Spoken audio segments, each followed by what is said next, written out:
महापुरुषों प्यार से कहिए धन निरंकार जी। सतगुरु माता सुदीक्षा सविंदर हरदेव जी महाराज की जय। महापुरुषों, सतगुरु की कृपा से एक बार पुनः आप सभी के समक्ष दास संत निरंकारी पत्रिका जून 1979 को लेकर के आपके समक्ष उपस्थित है। और इस पत्रिका में गुरु वचनामृत में जो दिव्य विचार सतगुरु बाबा गुरबचन सिंह जी महाराज ने दिनांक 6/5/79 को निरंकारी कोठी में विशाल जन समूह को संबोधित करते हुए व्यक्त किए थे, उसी को लेकर के दास आप सभी के चरणों में समर्पित है। सतगुरु ने फरमाया, साध संगत जी धन निरंकार। साध संगत, आप काफ़ी समय से यहाँ भक्तों की आवाज़ सुन रहे थे। भक्त प्रत्येक वस्तु दातार की मानता हुआ आगे बढ़ता है। इसी बात की प्रेरणा यहाँ दी गई है कि भक्त अपनी माया को, अपने शरीर को प्रभु की देन मानता है। वे कभी भी इन वस्तुओं का अभिमान नहीं करते, बल्कि दूसरों को भी प्रेरणा देते हैं कि हे इंसान, जिस दाता ने तुझे सुंदर रूप यौवन बख्शा है, उस दातार का शुक्रिया कर। आज दुनिया में यौवन का मतलब कुछ और ही लिया जाता है।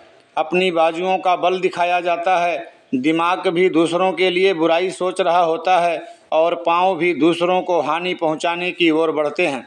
बेशक उसमें अपनी भी हानि हो जाए, लेकिन दूसरी ओर भक्त की ये सभी चीज़ें भले की ओर लगी होती हैं। वह अपने यौवन को भी अच्छे कामों में लगाता है। आज संसार में आम लोग कहते हैं कि निरंकारी मिशन में नवयुवकों की संख्या अधिक है, जबकि दूसरी ओर मंदिर गुरुद्वारों में आमतौर पर अधिकतर बड़े बूढ़े स्त्री पुरुष ही होते हैं। इसका कारण भी यही है कि यहाँ नौजवानों को अपनी सही दिशा का ज्ञान हो जाता है, फिर वे अपने यौवन को अपना नहीं मानते। इस आयु में वे ऐशो इशरत या और गलत कामों की ओर नहीं जाते, बल्कि समझते हैं कि यह निराकार की देन है और निराकार प्रभु का ध्यान करना सबसे जरूरी है। इस तरह वे अपनी जवानी को भी सफल कर लेते हैं, गुरु के चरणों में लगा देते हैं।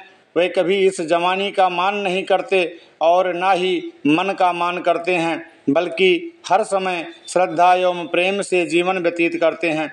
ऐसा जीवन व्यतीत करने में हमेशा सुख प्राप्त होते हैं और कोई मुश्किल सामने नहीं आती। इसीलिए जिस दातार ने यह सुंदर रूप और जवानी हमें बख्शी है, उस दातार को एक पल भी नहीं भूलना चाहिए। यह जो दात हमें मिली है, यह बहुत लासानी है। दुनिया में इसका कोई मुकाबला नहीं कर सकता। यह सांसारिक शक्तियों की तरह नहीं कि एक शक्ति को छोड़कर दूसरी बड़ी शक्ति को हम प्राप्त कर लेंगे। संसार में तो यह हो सकता है कि एक वस्तु को दूसरी से अच्छी और तीसरी को दूसरी से अच्छी समझकर उसको प्राप्त कर लिया जाए, परंतु इस दात का तो कोई मुकाबला ही नहीं। इस दातार की शक्ति को छोड़कर जब हम प्राकृतिक शक्ति की ओर बढ़ेंगे तो वह शक्ति हमें इतना सुख नहीं देगी। यह दात हमें सतगुरु से ही प्राप्त होती है। सतगुरु वही होता है जो हमें प्रभु से जोड़ दे और हमारे सभी लेखे साफ कर दे, सभी कर्मों धर्मों के लेखों को एक ओर रख दे और प्रभु से जोड़ दे। आज संसार में कई प्रकार की बातें सुनने को मिलती हैं। कोई कहीं जाता है तो उसको कहा जाता है कि तुम बड़ा पाप या अपराध करने वाले हो, तुम्हारा पैसा ठीक नहीं, तुम यह खाते हो, तुम वह पीते हो, तेरे रहने की जगह ठीक नहीं, आदि आदि भाव। तुम्हारे में सभी अवगुण ही अवगुण हैं, कोई गुण नहीं है। तुम पहले अपने बर्तनों को साफ करके आओ, फिर तुम्हें मुक्ति मिल सकती है, तुम्हें परमात्मा के पास पहुंचने का मौका मिल सकता है। परंतु जो सच्चे भक्त होते हैं वे कभी किसी के पहले किए हुए कर्मों को नहीं विचारते। उनके कर्म कैसे भी हों, उनको अपने साथ मिलाते हैं, इस दातार का ज्ञान कराते हैं। यही सतगुरु की निशानी होती है। सतगुरु वह नहीं होता जो कर्मों धर्मों को देखता रहे और फिर कहे कि तुम मेरे लायक हो या नहीं। जैसे डॉक्टर का कर्म होता है वह मरीजों को ठीक करे, उसके पास वही आदमी आता है जो मरीज होता है, दुखी होता है, परेशान होता है। सही डॉक्टर का यही कर्तव्य है कि उसकी बीमारी को देखे और उसको ठीक दवाई दे, जिससे उसका रोग ठीक हो जाए और वह स्वस्थ हो जाए।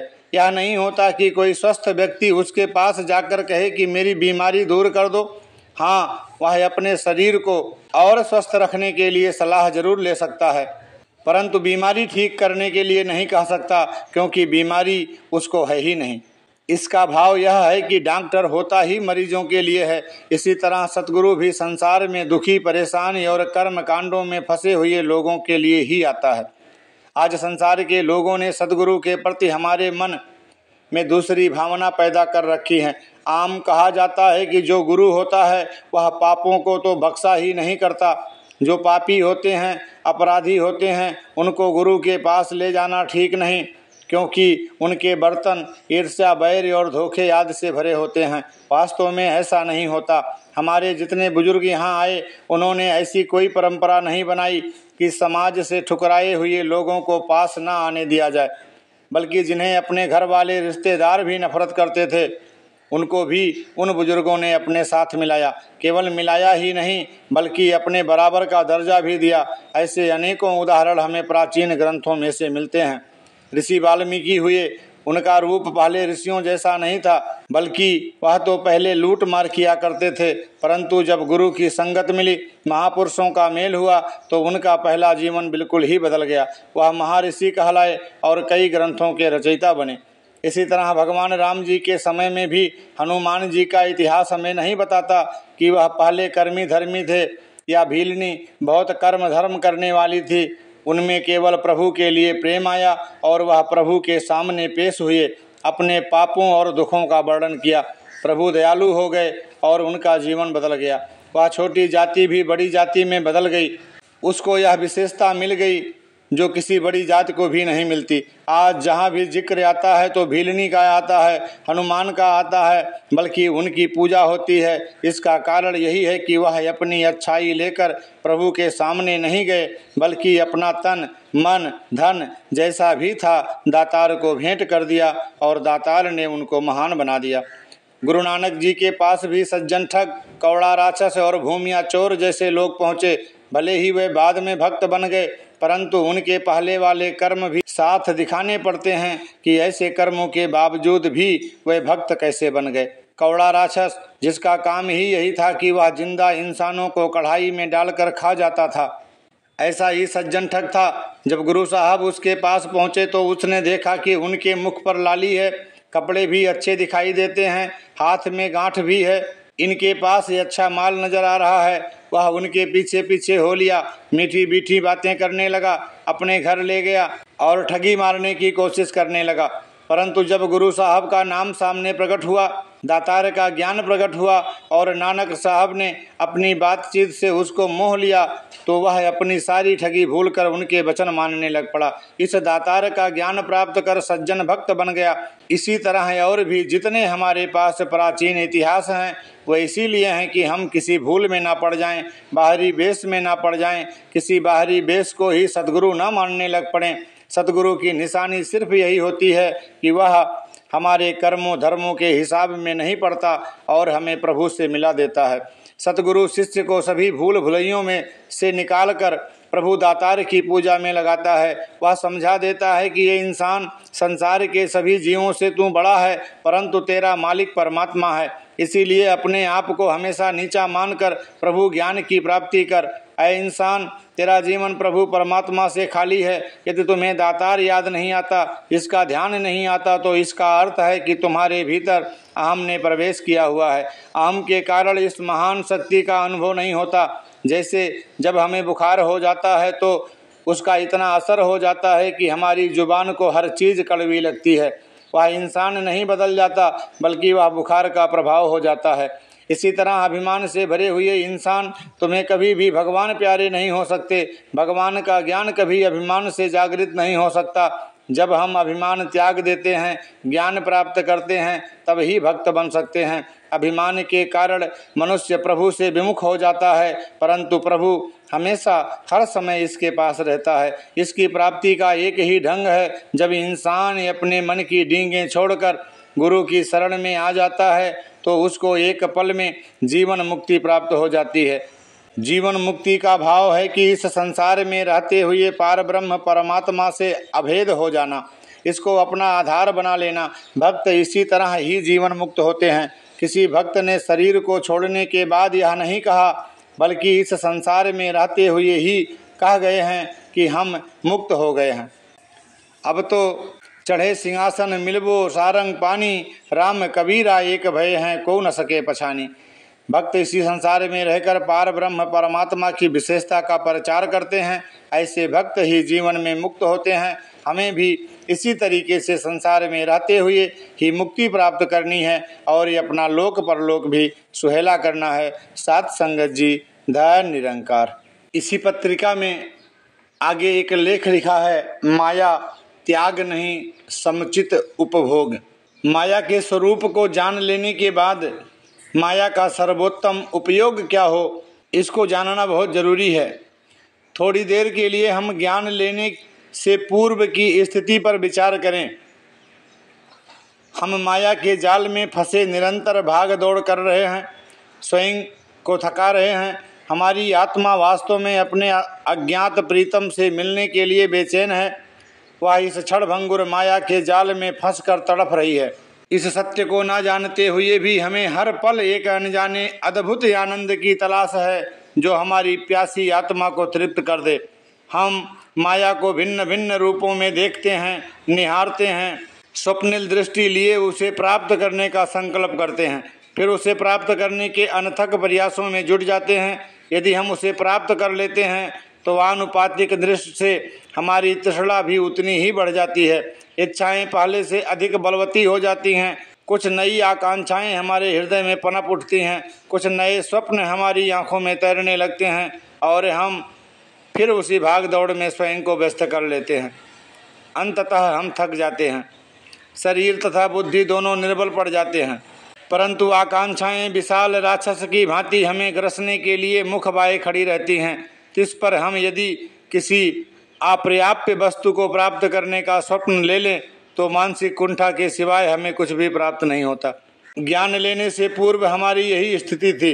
बंधु, क्या इसी अग्नि में आज सारा विश्व नहीं जल रहा है? क्या हम भी इसी तपिश के शिकार नहीं थे? अब आइए उस क्षण की तरफ जब हमने प्रभु का ज्ञान प्राप्त किया था। प्रभु के ज्ञान के बदले में हमको क्या देना पड़ा था? 5 प्रण। जी हाँ, पहला प्रण था तन मन धन आपका नहीं, निराकार प्रभु की देन है, प्रभु की अमानत है जिसे हमने प्रभु की इच्छा अनुसार प्रयोग करना है। तन मन धन सौंप देने के क्या मायने हैं? हम भली भांति समझते हैं कि अब हमारे पास कुछ नहीं बचा। तन मन धन रूपी माया जब हमने प्रभु को सौंप दी तो बाकी जो बचा वही प्रभु का ज्ञान है। यही 3 चीज़ें तो हमारे पास हैं। यदि हम उपयुक्त तीनों में से एक चीज़ का अंश मात्र भी बचा लेते हैं तो हमको कदापि प्रभु दर्शन ना होता। यानी कि हमने सब कुछ सौंप कर सब कुछ प्राप्त कर लिया। बस यही है रहस्य, यही है इस असीम आनंद का प्रथम और अंतिम चरण। यही है वह जिसकी ना जाने कितने जन्मों से हमें खोज थी। थोड़ा खुली बुद्धि से विचार करें तो पता चलता है कि हमारी यह खोज ही रह जाती यदि हम उपयुक्त समर्पण न करते। हमने स्वयं को खोकर ही स्वयं को पाया है, स्वयं को भुलाकर ही स्वयं को पहचाना है। आवश्यकता है इस सत्य को समझकर व्यवहारिक दृष्टिकोण अपनाने की। तब सरलता से हमारी समझ में आ जाएगा कि समर्पण ही साक्षात्कार है, त्याग का नाम ही प्राप्ति है, प्रेम और बलिदान को ही आनंद और धर्म के नाम से पुकारा जाता है। अब हमारी समझ में आ जाता है कि माया का सर्वोत्तम उपयोग कैसे करें। यदि हम प्रभु ज्ञान का वास्तविक आनंद प्राप्त करना चाहते हैं तो एक ही रास्ता है। प्रभु के अधिक से अधिक निकट पहुंचने के लिए हमको माया का अधिक से अधिक त्याग करना होगा। याद रखिए, सिर्फ कहने भर से तन मन धन का समर्पण नहीं हो जाता। मैं समर्पण करता हूँ यह मात्र कह देना, कहकर करने का प्रयत्न करना तथा मूर्त रूप में ऐसा कर देना, ये 3 अलग अलग बातें हैं। अब हम स्वयं को इस कसौटी पर तौल सकते हैं। विश्वास कीजिए, प्रथम प्रण के अनुसार जितना अधिक हम प्रभु को समर्पित होते जाएंगे उतना ही अधिक आनंद हम प्राप्त करते जाएंगे। माया का स्वभाव चंचल है। यदि हम इसका अनुसरण करते हैं तो यह अनुमान लगाना कठिन नहीं कि हमारा संपूर्ण गांभीर्य लुप्त हो जाएगा और हम माया के पीछे पीछे इधर से उधर भटकते ही जाएंगे। यह पुरुषत्व की हीनता को प्रदर्शित करता है कि हम अपनी छाया के पीछे पीछे भागते फिरें। श्रेष्ठ तथा गंभीर पुरुष कभी भी माया की चंचलता से उसके आने अथवा जाने से विचलित नहीं होते। माया वह सर्पणी है जिसकी यदि तनिक भी सेवा की जाए तो वह मानव को झट से अपने लपेटे में लेकर बेबस कर देती है। इसमें अतिशयोक्त नहीं कि माया रूपी सर्पिणी को पैरों तले कुचल कर रखना होगा, तभी हम बिना विचलित हुए इससे भली भांति सेवा कराने में समर्थ होंगे। यह तो हुए माया के स्वरूप तथा उसके दुष्प्रभाव। अब पहले लिख चुके हैं कि किसी वस्तु को जाने बिना उसका ग्रहण अथवा त्याग संभव ही नहीं। हमारा वह प्रश्न अधूरा ही रह गया कि तब माया का सर्वोत्तम उपयोग क्या है। सीधी सी बात है कि जो वस्तु दुष्प्रभाव युक्त हो तथा कष्टों का कारण हो उसका त्याग कर दिया जाए। माया का अनुसरण न करिए, फिर देखिए यह आपको कितना सुख देती है। आप सोचते होंगे कि लेख का शीर्षक है त्याग नहीं समुचित उपभोग, और घुमा फिरा कर बात त्याग की ही लाई जा रही है। यदि हम विचार पूर्वक लेख पढ़ें तथा मनन करें तो पाएंगे कि हम कदापि यह नहीं कह रहे कि हम अपनी कोठी, कार, फर्नीचर छोड़ दें और फुटपाथ पर आ जाएं। माया के भौतिक स्वरूप का नहीं अपितु सूक्ष्म रूप माया का त्याग करें। विचार कीजिए, माया का अनावश्यक संचय आपको दुविधा में डाल देता है। यह संचय नित नई लोभ लालसाओं को जन्म देता है। बस इन्हीं लालसाओं को हृदय से दृढ़ता पूर्वक निकाल दें, हम सुखमय होकर आनंद का सागर पा जाएंगे। यहाँ आपको ध्यान दिलाना चाहूँगा कि हमारे समाज में बहुतायत से ऐसे व्यक्ति मिल जाते हैं जो न स्वयं माया का उपभोग करते हैं न दूसरों को करने देते हैं, बल्कि वे तो अनेकों के मुंह का निवाला भी छीन कर उसे संग्रह कर लेते हैं। तिस पर वे स्वयं सदा तन मन और बुद्धि से रोगी ही रहते हैं। साधारण सा भोजन उनके लिए पर्याप्त होता है तथा फटे पुराने कपड़ों से ही वे गुजर बसर कर लेते हैं। वे अपने बच्चों को भी उचित शिक्षा दीक्षा दिलाने के बजाय इसी प्रवृत्ति में ढाल लेते हैं। क्या लाभ है ऐसे संचय का? न उन्हें स्वयं को कोई सुख, न उनका परिवार सुखी। उनका जीवन घोर नरक बन जाता है। वे अपने दुखों का कारण स्वयं हैं। माया का अनावश्यक संचय प्रकृति के विपरीत है। क्या नदी के पानी को रोक कर हम कल्याण की कामना कर सकते हैं? नदी का स्वभाव ही बहते रहना है और हम उसे रोकना चाहते हैं। कब तक रोक सकेंगे? फिर यह रोकना तो एक दिन विनाश का कारण बन जाएगा, इसमें संदेह नहीं। इसी प्रकार माया अनावश्यक संचय के लिए है ही नहीं, यह तो उपभोग के लिए है। चाहे हम स्वयं उपभोग करें अथवा दूसरों को करने दें। उपयुक्त स्थिति में समाज में से अनावश्यक स्पर्धा समाप्त हो जाती है। यदि हम अनावश्यक तौर पर माया का संग्रह कर रहे हैं तो इसका सीधा सा अर्थ है कि हम उसका स्वयं उपभोग नहीं कर रहे तथा अनेकों व्यक्तियों के उपभोग के अवसरों को छीन रहे हैं। अनावश्यक संचय करने से माया घर को नरक बना देती है, जीवन को घुन लगा देती है तथा मानव की बुद्धि एवं शरीर को रोगी बनाकर सड़ा डालती है। अंततः मानव को ले डूबती है। उपयुक्त स्थिति ही मानव की परतंत्रता की द्योतक है। यही हैं वे बेड़ियाँ जिन्हें मानव स्वयं पहनता है और फिर चिल्लाता है कि मेरे भाग्य में सुख नहीं। दूसरी ओर जब यही मानव माया के अनुसरण का मार्ग त्याग कर माया का स्वामी बनता है, तब माया उस व्यक्ति का अनुसरण करती है, नाना प्रकार से उसकी सेवाएं करती है और ऐसा व्यक्ति जीवन को सहजता से जीकर भरपूर सुख प्राप्त करता है। उसका घर परिवार सदा उससे प्रसन्न रहता है। ऐसा व्यक्ति तन और मन से निरोग सदा सुखी रहता है। यथार्थतः एक ब्रह्मज्ञानी अपने पराई के भेदभाव से ऊपर उठ जाता है और समस्त मानव समुदाय में एक ही प्रभु के दर्शन करता है। वह व्यक्ति इस रहस्य को भलीभांति समझता है। माया के स्वामी से साक्षात्कार करके वह माया की दासता स्वीकार ही नहीं कर सकता। उसको मालूम हो जाता है कि माया का सर्वोत्तम उपयोग यही है कि इसे अधिकतम मानव समाज की सेवा में लगाया जाए। वह व्यक्ति स्वयं को माया के दुष्प्रभाव से मुक्त कर लेता है तथा सार्वभौमिक सत्ता के असीम आनंद को प्राप्त करता है। वह माया में आसक्त हो ही नहीं सकता। किसी भी जरूरतमंद सुपात्र व्यक्ति को देखकर उसके हृदय में स्वमेव पीड़ा जाग उठती है तथा वह सामर्थ्यानुसार तन मन धन से उसकी सेवा करने को आतुर हो उठता है। जो असीम आनंद व सुख का अनुभव वह प्राप्त करता है, उसकी कल्पना ही नहीं की जा सकती। माया दासी बनकर उसके इशारों पर नाचती है। यह है पुरुषत्व तथा मानव की मानसिक स्वतंत्रता का प्रतीक। निरंकारी मिशन में महात्माओं ने व्यवहारिक दृष्टि से इस सत्य को जाना तथा परखा है।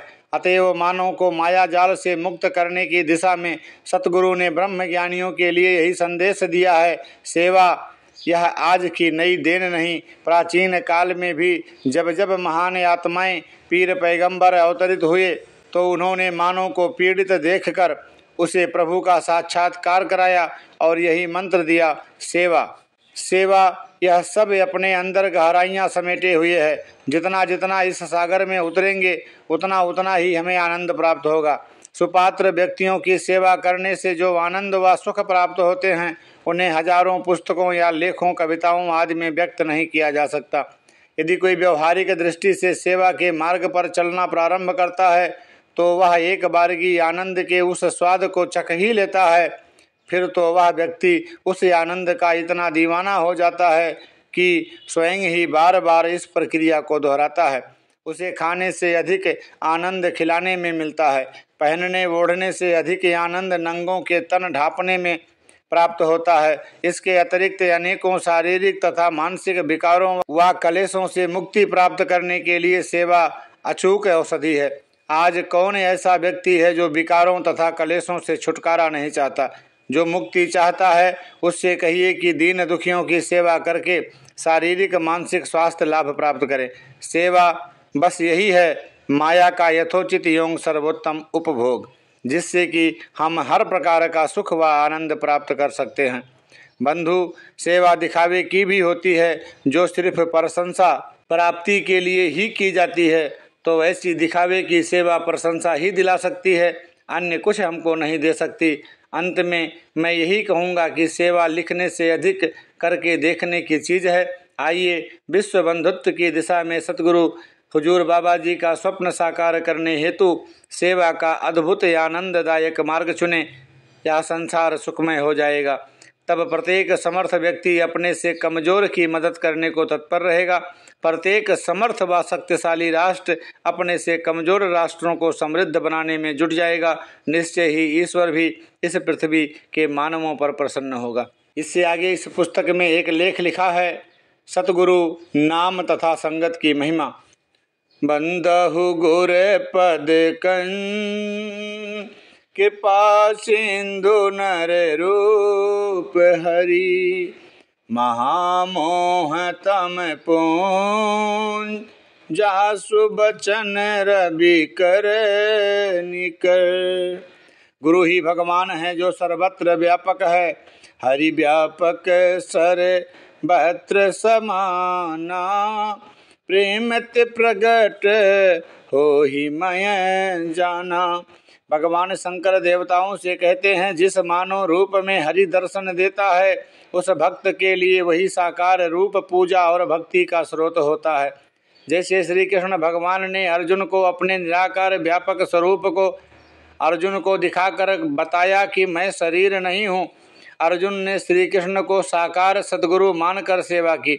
उन्होंने ना तो विष्णु भगवान को ढूंढा और ना ही रामचंद्र जी को, क्योंकि योगेश्वर भगवान श्री कृष्ण ने अर्जुन को पहले ही बतला दिया था, मैं आदि पुरुष हूँ, मैं ही वामन रूप में था, मैं ही विष्णु रूप में था और मैंने ही राम रूप धारण करके भक्तों को तारा था और दुष्ट अभिमानियों का संहार किया था।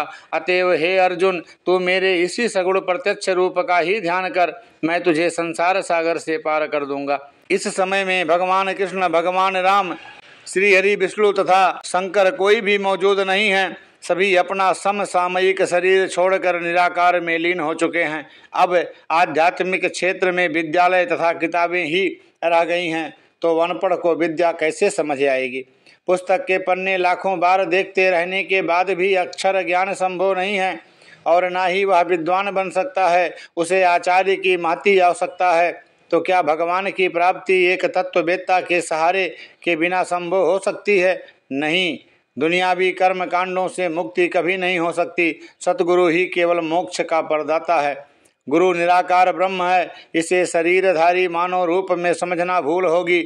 जिस मानव रूप से गुरु दर्शन दे वही सगुण रूप होता है। जैसे श्री कृष्ण भगवान ने कहा, हे पार्थ, देखो मैं निराकार अविनाशी अजन्मा हूँ, पर यदि तू मेरे इस रूप में स्थित नहीं हो सकता तो मेरे साकार रूप का ध्यान कर।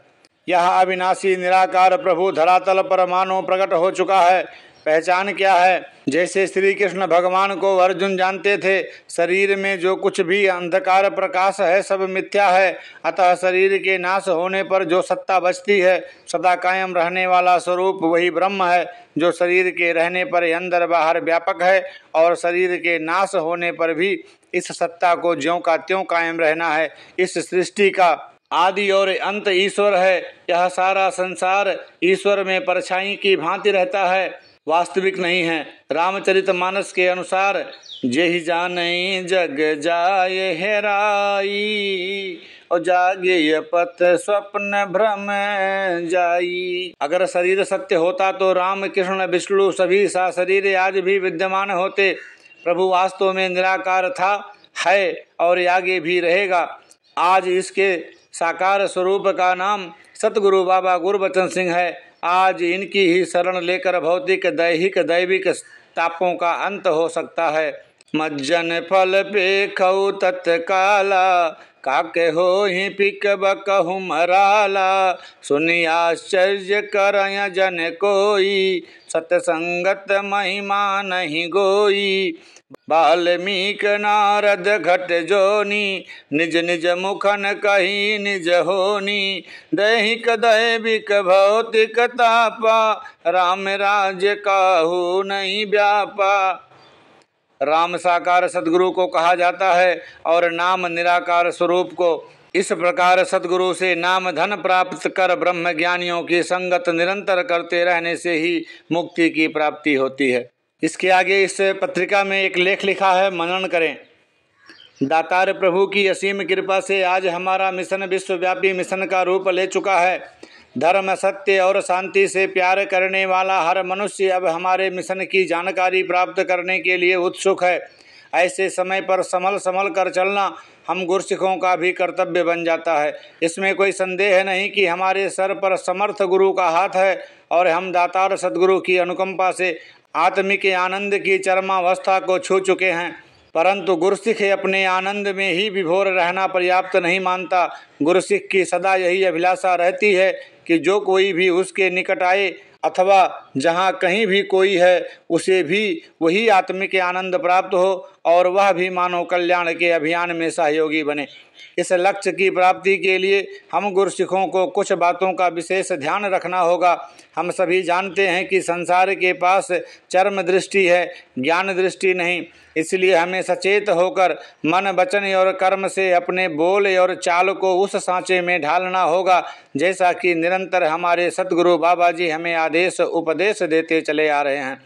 अतएव हमें अपने मिशन के प्रचार और प्रसार के लिए निम्नलिखित निवेदनों पर यदि वे उचित हैं तो भली भांति मनन करें, इन्हें अपने जीवन में उतारने का प्रयास करना चाहिए। नंबर 1, हर प्रचारक, वक्ता, महाजन, कवि अथवा गीतकार को 1973 की मसूरी कॉन्फ्रेंस में पूज्य बाबा जी ने जो प्रवचन दिया था तथा जो आजकल निरंकारी आचार संहिता के नाम से छपकर तैयार है, अवश्य पढ़ना चाहिए ताकि हमें पता चल सके कि हमें प्रचार व प्रसार के लिए किन किन बातों का ध्यान रखना है।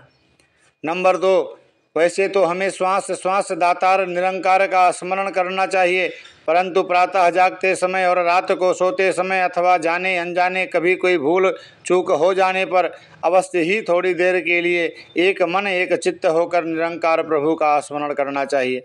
नंबर 3, जब तक पूज्य बाबा जी अथवा स्टेज पर विराजमान कोई महापुरुष अपना प्रवचन पूरी तरह समाप्त ना कर लें, हमें पूरी एकाग्रता से सत्संग में बैठे रहना चाहिए।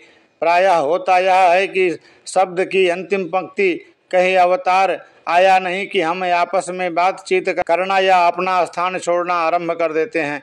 यह बात हमारे हित में नहीं, क्योंकि हो सकता है कि आखिरी क्षणों में ही कोई ऐसी बात कही जाने वाली हो जो हमारे जीवन को पूर्णतया बदल दे। नंबर 4, वक्ता महाजनों को अपने मिशन के सिद्धांतों की ही व्याख्या करनी चाहिए। इसी से लोग हमारे करीब आ सकते हैं। दूसरों की कमियों का उल्लेख करना उचित नहीं तथा इससे हमारे मिशन के प्रचार को भी कोई सहायता मिलने वाली नहीं। नंबर 5, पूज्य बाबा जी के इस आदेश का कि हमें हर अवतारी महापुरुष का एवं हर धर्म ग्रंथ का जिक्र बड़े ही सम्मान एवं सत्कार पूर्ण ढंग से करना चाहिए, क्योंकि वे महापुरुष या धर्म ग्रंथ हमारे अपने ही हैं, किसी दूसरे के नहीं। पूर्णतया पालन करना हमारा कर्तव्य है। नंबर 6, एक गुरसिक के लिए अपने गुरु से बड़ा कोई अन्य नहीं होता और अपने गुरु को बड़े से बड़ा दर्जा देने का हर गुरसिक को अधिकार है तथा यह सब प्रकार से उचित भी है। परंतु दूसरों को इस मिशन के निकट लाते समय हमें सतगुरु को केवल ऊंचे से ऊंचा दर्जा देने से ही काम नहीं चलेगा, बल्कि सतगुरु बाबा जी ने पावन जीवन को सहजता व सरलता से जीने की जो अदा हमें सिखाई है, हमें प्रीति प्यार का जो पाठ पढ़ाया है अथवा हमें जो एकता का अमर संदेश दिया है, उसका जिक्र बड़े ही सुलझे हुए और संजीदा ढंग से करना चाहिए। नंबर 7, हमारा स्वभाव बन गया है कि हम जो काम संगतों से करवाना चाहते हैं, भले ही निजी स्वार्थ पूर्ति के लिए हो अथवा किसी दूसरे की भलाई के लिए, तुरंत ही कह देते हैं कि यह बाबा जी का हुक्म है। ऐसा कहने की आदत हमें एकदम बदल देनी चाहिए। हर काम में बाबा जी के नाम का प्रयोग करना किसी भी तरह उचित नहीं। हाँ, हम जो काम करें दातार का आश्रय लेकर करें, अवश्य पूरा हो जाएगा। नंबर 8, समय समय पर नए नए एवं योग्य महापुरुषों को विचार करने एवं स्टेज चलाने का अवसर प्रदान किया जाना चाहिए, ताकि आने वाली पीढ़ी मिशन के भार को अपने कंधे पर उठाने में समर्थ हो सके। नंबर 9, अपना जीवन गुरुमत के सांचे में ढालने का सदा प्रयत्न करना चाहिए। हमारा लेन देन छल कपट से रहित, खान पान एवं पहरावा साफ सुथरा तथा सादा होना चाहिए। पूज्य बाबा जी के इस आदेश को तो कभी नहीं भूलना चाहिए कि हमें सब विचारधारा के लोगों से अधिकाधिक संपर्क तथा मेल जोल करके रखना है, बजाय इसके कि हम यह कहें कि हमको दुनिया से क्या लेना है, क्योंकि आज के निरंकारी कल के दुनिया वाले थे और आज के दुनिया वाले ही कल को निरंकारी बनेंगे। वैसे भी हमें विचार करना चाहिए कि हम भी कभी दुनिया वाले थे। यदि किसी महात्मा ने हमारे साथ मेल जोल ना बढ़ाया होता तो हम आज कहीं और ही होते। इसीलिए हमें भी दूसरों के कल्याण के लिए उनके साथ बड़े ही मधुर तथा प्रीति प्यार से भरपूर संबंध बनाकर रखने चाहिए। नंबर 10, जैसा कि हमारे गुरुमत का आदेश है, जब कभी भी हमें स्टेज पर बैठने का अवसर दातार की कृपा से दिया जाए तो हमारा यही कर्तव्य बनता है कि हम हर महापुरुष की नमस्कार का उत्तर दोनों हाथ जोड़कर दें। सर पर हाथ रखकर आशीर्वाद देना केवल गुरु का काम है। नंबर 11, जैसा कि हमारे गुरुमत का आदेश है, बाजार या घर पर बहन बेटी को मिलते समय हमें दोनों हाथ जोड़कर एवं चरणों की ओर दृष्टि रखते हुए ही धन्यंकार करना चाहिए।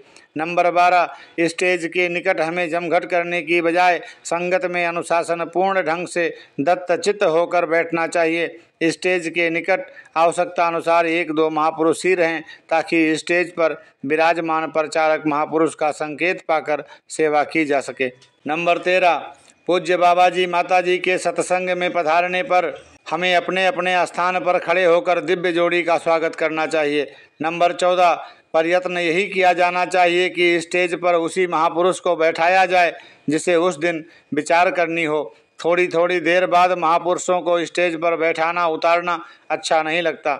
नंबर 15, पूज्य बाबा जी को दुपट्टा या नोटों का हार गले में पहनाने की बजाय उनके कर कमलों में ही अर्पित कर देना अधिक सुविधाजनक है, और ऊपर से नोटों को वार कर नमस्कार करना अथवा माया भेंट करना तो किसी भी प्रकार शोभा नहीं देता। इससे आगे इस पत्रिका में एक लेख है, भूल हमारी। सत्य का जब भी संसार में खुला प्रचार होता है उसका विरोध भी अवश्य होता है। विरोध कई बार बड़ा उग्र रूप धारण कर लेता है, जिससे विश्व में कई बार महान युद्ध तक हो जाते हैं। परंतु यह मानना पड़ेगा कि आखिर जीत सत्य की होती है। झूठ हार कर किसी कोने में दुबक जाता है, अवसर मिलने पर फिर भड़क उठता है। यह कर्म सृष्टि के इतिहास में बराबर चलता रहा है। सोचने की बात है, ऐसा क्यों होता है? सत्य तो बड़ा मीठा, नम्र और प्यार जैसे अनेक सद्गुणों का प्रचार करता है, फिर इसके विरोध में झूठ को कैसे सफलता मिल जाती है कि वह फिर सर उठा लेता है। अश्वमेव कहीं सत्य से भूल हो जाती है। पुराणों में एक कथा आती है, कौरवों की मां गांधारी का विवाह जन्मांध धृतराष्ट्र से हुआ। विवाह के पश्चात गांधारी ने भी अपने पति का साथ देने के लिए अपनी आंखों पर पट्टी बांध ली और जीवन पर्यंत ऐसे ही रही। गांधारी महान पतिव्रता नारी थी। जब वह गर्भवती हुई तो उसके त्याग और सतीत्व के प्रभाव से उसके पेट से उत्पन्न होने वाली संतान के बारे में देवलोक में चर्चाएं होने लगी कि इसकी कोख से पैदा होने वाला बच्चा इतना शक्तिशाली, महान और विद्वान होगा कि संसार में इसका मुकाबला नहीं किया जा सकेगा। देवताओं को अपनी चिंता लग गई। वे सोचने लगे कि अब क्या किया जाए। सबका एक ही निश्चय था कि गर्भपात होना चाहिए, मगर उसके महान पतिव्रत धर्म के प्रभाव से उसके निकट तक जाने की किसी की हिम्मत नहीं हुई। काल को यह कार्य सौंपा गया, परंतु वह भी विवश था। उस सती साध्वी के तेज बल के सामने जाने का उसे साहस नहीं होता था। एक दिन देवयोग से गांधारी दिन में सो गई और काल का दांव लग गया। दिन में सोने के कारण गांधारी मलिन हो गई थी और काल ने गर्भ में पहुंचकर गर्भ भ्रूण के टुकड़े टुकड़े कर दिए। तभी गांधारी की नींद खुली। गर्भपात के बारे में जानकर उसे बहुत दुख हुआ और वह काल को श्राप देने का विचार कर ही रही थी कि काल हाथ जोड़े सामने आ खड़ा हुआ और कहने लगा, हे सती, मैं तुम्हारे सामने आने का साहस स्वप्न में भी नहीं कर सकता था, किंतु आपने दिन में सोकर युग मर्यादा को भंग किया और मैंने उस अवसर का लाभ उठा लिया। परंतु आप निश्चिंत रहें, अभी आप इन टुकड़ों को 100 घड़ों में डाल दें तो आपके 100 पुत्र होंगे। अब वह महान शक्ति 100 भागों में बट गई थी। पुराण की यह कथा वास्तव में क्या है, इससे कोई प्रयोजन नहीं। हो सकता है कि यह इसी प्रकार सत्य हो या इस घटना को किसी और ध्येय की पूर्ति के लिए कहा गया हो, परंतु इतना अवश्य है कि इस घटना में एक विशेष रहस्य खोला गया है।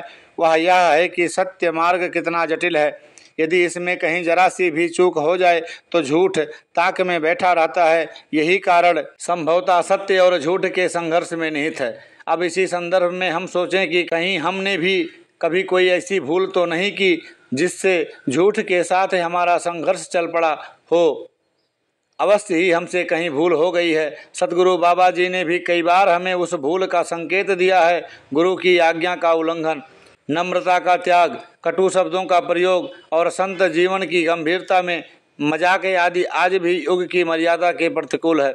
हमसे उपयुक्त में से कोई भूल तो नहीं हुई, तभी तो झूठ फुदक कर हमारे सामने आ गया है, अन्यथा इसको सत्य का सामना करने का साहस कभी ना होता।